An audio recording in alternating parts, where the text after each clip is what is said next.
Welcome back to Smolik Wellness.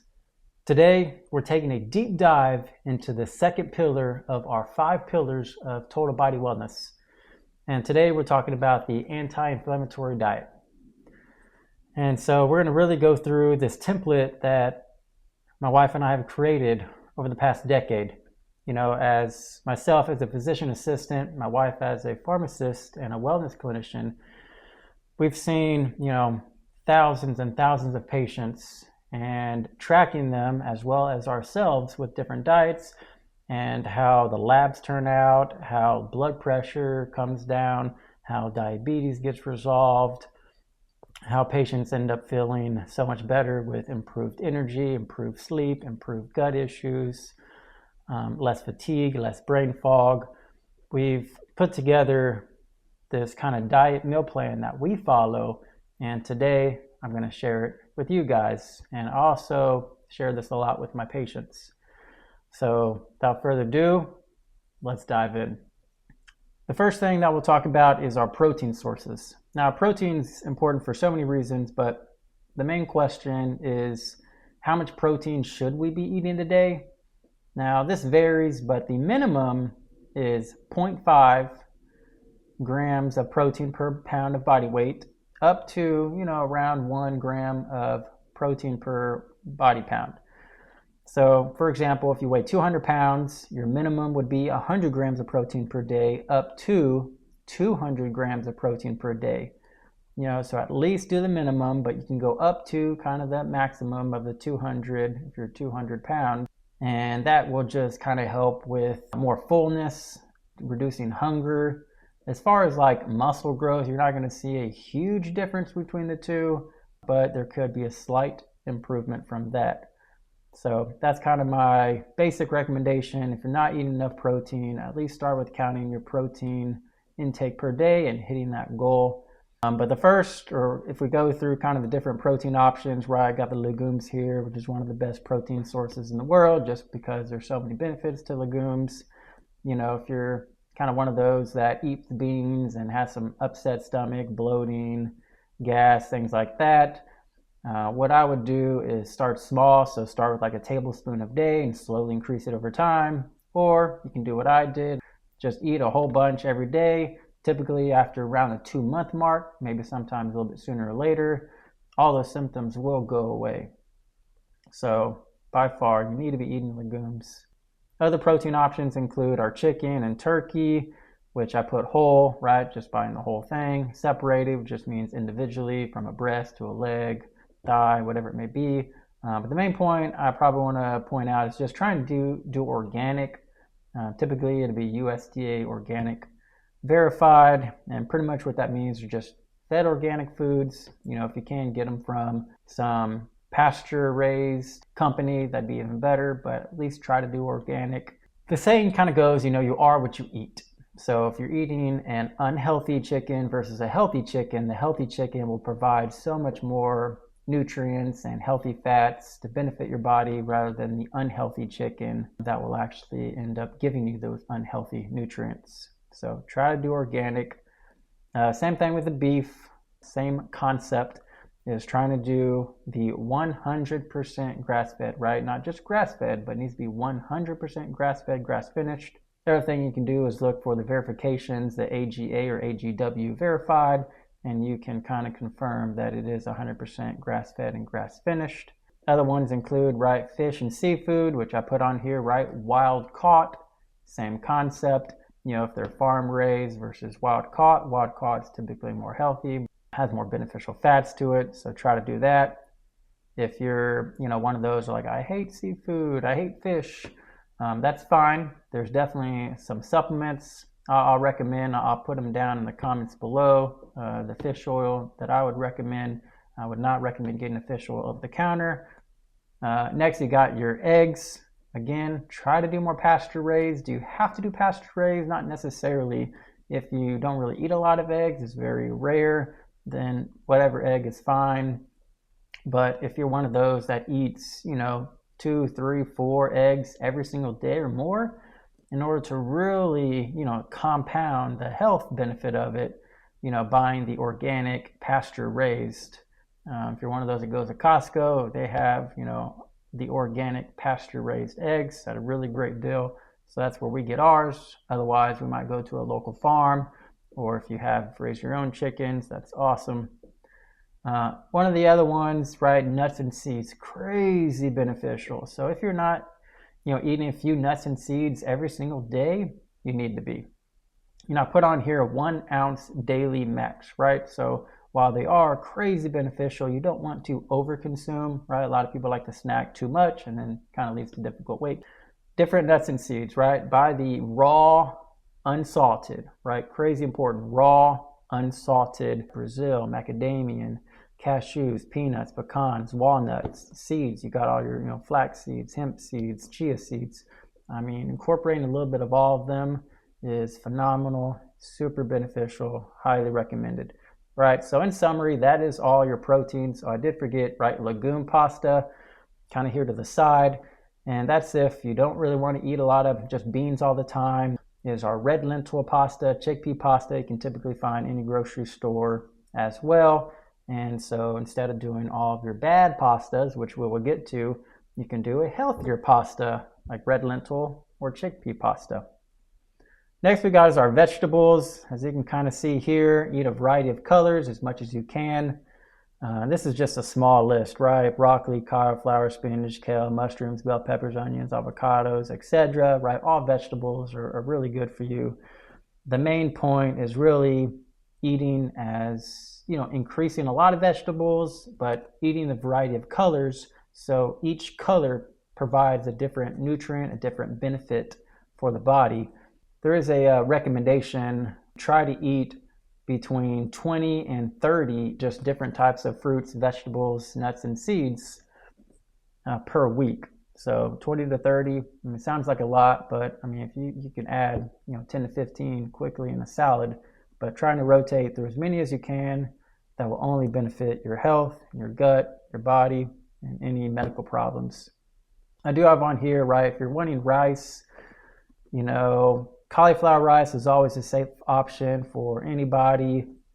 If you're thinking about brown rice, wild rice, jasmine rice, they can be beneficial. Again, just depends on the source of them, depends on your medical condition, which I'll get to at the end. Vegetable pasta, right? Spaghetti squash, zucchini pasta. We do a lot of spaghetti squash. I think it's pretty good. Tortillas, oh my goodness, that is a huge one, which we'll get into the carbs. So if we dive into the carbs here, you don't want to eat crazy amounts of carbs every day, but carbs can be beneficial. The main point is the complex carbs. That is what you eat. You can Google a bigger list, but complex carbs are by far the only carbohydrate you should be eating. Again, try to do organic. Different examples, right? Grains, typically try to do organic oatmeal, organic quinoa, barley, brown rice. If you are going to do bread, which I'd recommend probably minimizing, but these are probably the only 3 top brands I'd recommend. Ezekiel bread is probably the best bread. Sourdough is another great one. Dave's Killer, not too bad as well. A lot of these you find in the frozen aisles. If you're able to make your own bread, even better. But that's what I would recommend. Otherwise, avoid at all cost all those breads that sit outside on the shelves that are not frozen. Please get those out of your diet. Next, you got, right, some of the starchy vegetables, sweet potatoes, carrots, peas. You can kind of rotate through. Again, fruits are high in, complex carbs and sugars, which, are some of these: berries, apples, strawberries, peaches, pears, oranges, kiwi, etc. All the fruits to kind of go through are fine in moderation. And I kind of did a little picture here of this plate.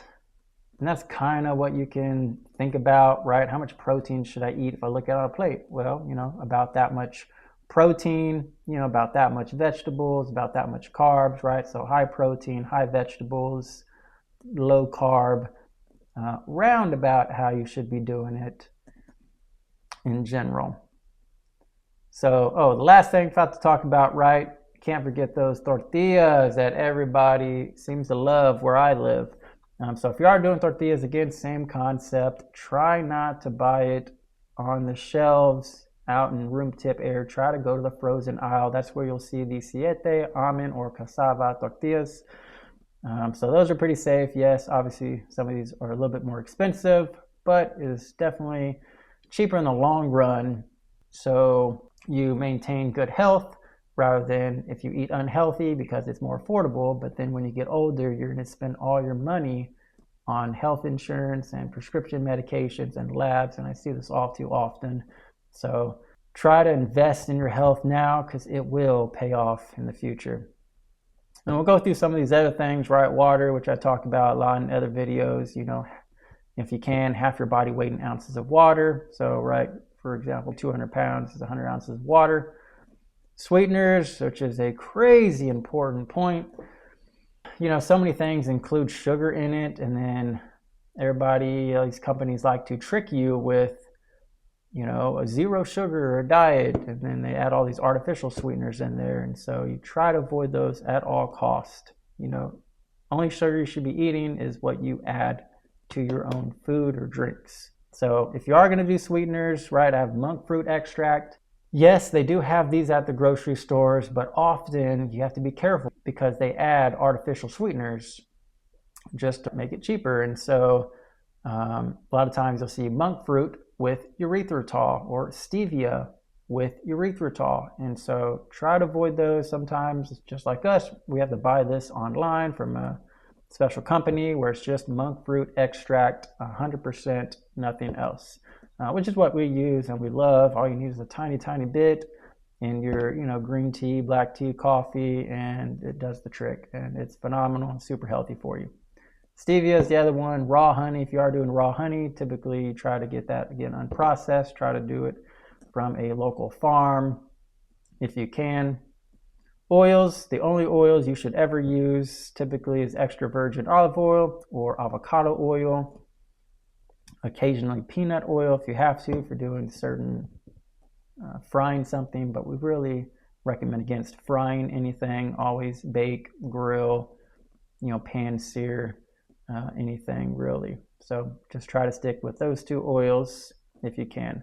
Lastly, what kind of things, just general blanket things to avoid, right? Avoid all sodas. There's no such thing as a great soda. All your regular sodas, all your diet sodas, all your zero sugar, sugar-free sodas, just extremely bad. Please just avoid all those. Same thing with the juices. It's very hard to find great juices unless you have your own juicer and you're juicing it yourself. But I often still recommend against that because you lose a lot of the nutrients and the fibers when you juice something. And so I'd rather you just eat the fruit instead if you can. Processed meats, again, just super processed, a lot of preservatives, sometimes a lot of oils, sometimes some food coloring, some dyes. And so just try to stay away from the processed stuff. Typically it's just, you know, ground up all of the leftovers and put into these foods. So try to avoid those. Seed oil is one of the worst things ever, just because of the way they're processed and heated. So you're thinking all of your canola, corn, soybean, sunflower, safflower, cottonseed, grapeseed. Avoid those at all costs. Again, only use those two. Or if you are reading an ingredient label, and if you see any of those in there, that means you put it back. You know, but if it contains these, which is typically an avocado oil, then it's a lot safer to eat. The other one is condiments. And so just avoiding, again, high in sugar, ketchup, barbecue sauce, mayonnaise, butter. If you are doing butter, try to always do the grass-fed. Okay to use mustard, hot sauce, soy sauce, avocado mayo, salsa, right? Those are definitely safer to use. Simple carbs, avoid at all costs, right? Your white breads, white rice, white pasta, tortillas, chips, cookies, crackers, ice cream, pastries, donuts, cereals, granola bars, protein bars. As you can see, I've said that so many times to patients. You got to avoid these at all costs. Alcohol, another big one. We have to stop alcohol. I mean, alcohol is legitimately poison for the body. As soon as you drink alcohol, it spends all of its time trying to get rid of the alcohol, and so it can't focus on the health and the nutrient absorption in your body. So typically, right, we'll say 1 ounce daily max if you are going to drink, but to be honest, zero alcohol ever. if you can, is definitely the way to go. I've had so many patients go from significant alcohol consumption to zero, and their life dramatically changed. So that's kind of the end of, going through our created diet handout. I mean, if you don't take away anything for today, it's probably whole food. Just buy the whole food. If you cannot find, when you go to the grocery store and you're looking at something, you ask yourself, two questions, right? One, can I find this just out in the environment, right? So for example, an apple, can I go find this somewhere in the world, an apple just growing on a tree? Yes, of course you can, which is a lot of your vegetables and fruits, right? The same thing for your meat sources. Chicken, when you're buying a chicken, can you find this whole chicken being raised? Yes, of course you can, but you're not going to find it completely shredded down into these tiny, tiny deli meats, right? You're not going to find that, right? So that's number one, is can you find it growing or running around this world? But question number two is, does it have 3 or less ingredients? And if it does, then you can probably bet it's a lot healthier for you. And so that's probably the biggest takeaway that I could say when you're going to the store. But that's all I have for today. Just wanted to kind of review that. If you do have any questions, please comment down below. If you want to learn more about something or a deeper dive about something, or if you want to know a specific diet meal plan for a certain medical condition or for a certain age group, anything at all, we're here to help you. So please comment down below. Please share this video if you found it helpful. Thanks for taking the time with us. We greatly appreciate it. Can't wait to see you in the next one. Bye.